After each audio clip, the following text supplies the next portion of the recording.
જય શ્રી કૃષ્ણ મિત્રો, કેમ છો બધા? મજામાં? આજે આપણે બનાવશું રવાની બરફી, તો બધા બન્યા રહેજો. તો મિત્રો, રવાની બરફી બનાવવા માટે મેં એક વાટકો રવો લઈ લીધો છે. પછી પોણો કપ જોશે ખાંડ અને ઉપર અંદર નાખવા માટે થોડું ખમણ ને અત્યારના અડધો પોણો વાટકા જેટલું ઘી લીધું છે. પછી જોઈ એ પ્રમાણમાં આપણે નાખતા જશું. તો બન્યા રહેજો, આપણે ચાલુ કરીએ રવા પાક બનાવવાનો. પહેલાં આપણે ઘી લઈ લઈશું થોડું. પહેલાં અડધું નાખવાનું, પછી જોઈને તો આપણે અંદર નાખતા રહીશું. પછી એમાં નાખી દઈશું રવો.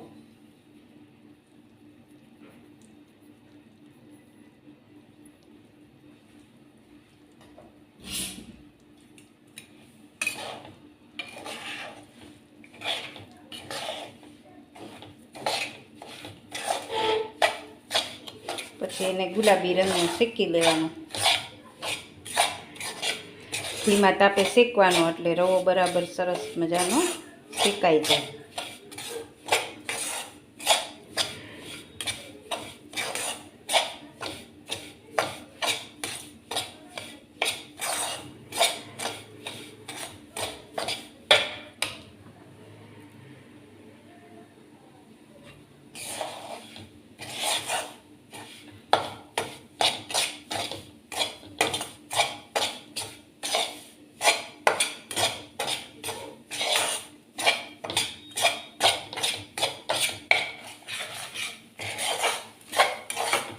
આપણો રવો ધીમે ધીમે શેકાઈ રહ્યો છે. હજી આપણે એને થોડો શેકીશું.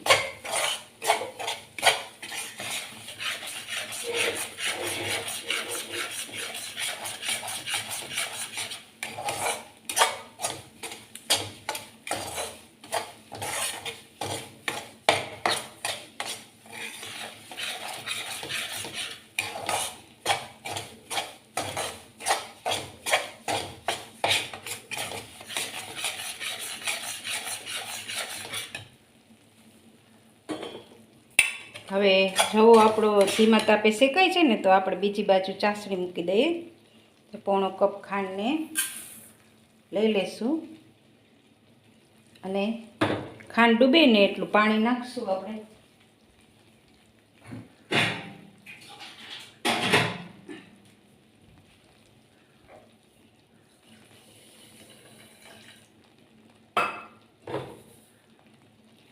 હવે તે ખાંડ ડૂબે એટલું પાણી લેવાનું અને એક તારની ચાસણી કરવાની. તો રવો શેકાય તો બીજી બાજુ આપણી ચાસણી તૈયાર થઈ જાય.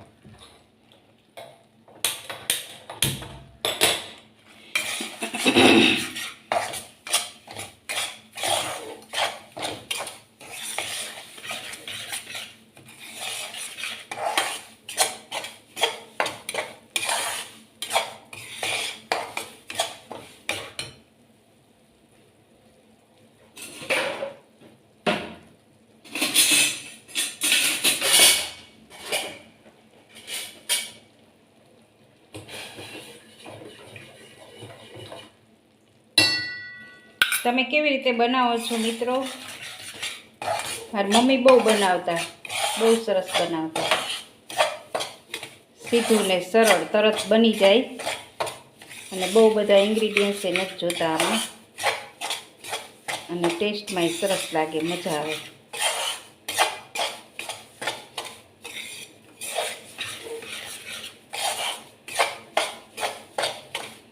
હવે આપણો રવો ધીમે ધીમે ગુલાબી રંગ પકડતો જાય છે. હવે થોડીક વાર આપણે શેકશું, પછી બંધ કરી દઈશું.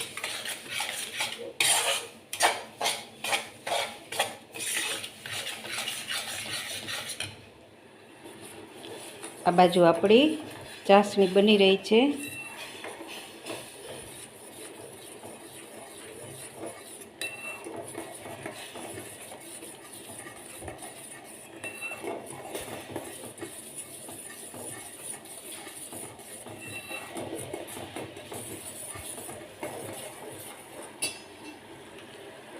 હવે મિત્રો, રવો શેકાઈ ગયો છે.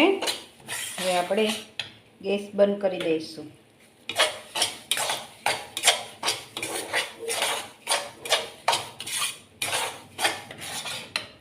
અને હવે એની ઉપર થોડું ટોપરું નાખી દઈશું. અને પાવડર આવે એ નખાય, પણ મારી પાસે અત્યારે ખમણ હતું એટલે મેં ખમણ નાખી દીધું છે.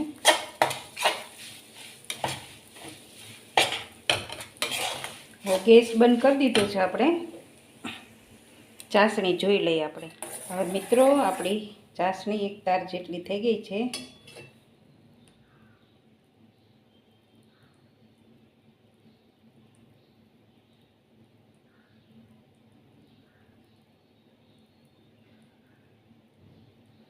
તો હવે આપણે ગેસ બંધ કરી દીધો છે. ને હવે આપણે રવાની અંદર ચાસણીને 2-3 મિનિટ રહેવા દઈશું, પછી નાખી દઈએ આપણે. તો હવે આપણે ચાસણીને રવામાં નાખી દઈશું.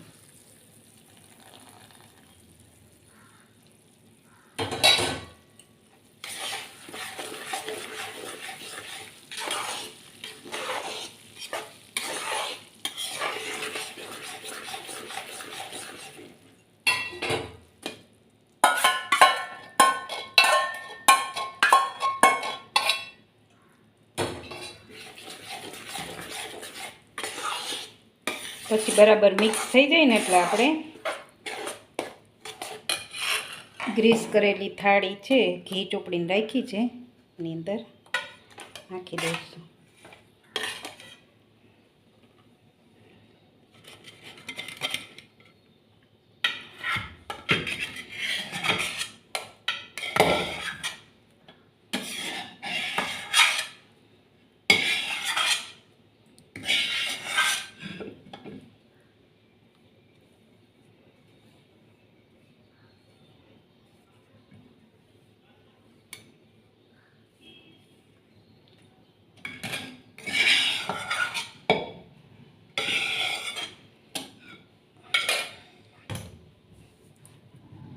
ટોપરું એ સરસ શેકાઈ ગયું છે એટલે મસ્ત ટેસ્ટ આવશે.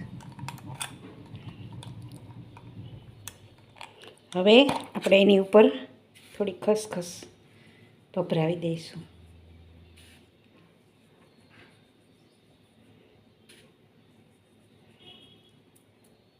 પછી ઠરવા દઈશું અને પછી આપણે એના કાપા પાડી લઈશું. મિત્રો તૈયાર છે આપણી રવાની બરફી.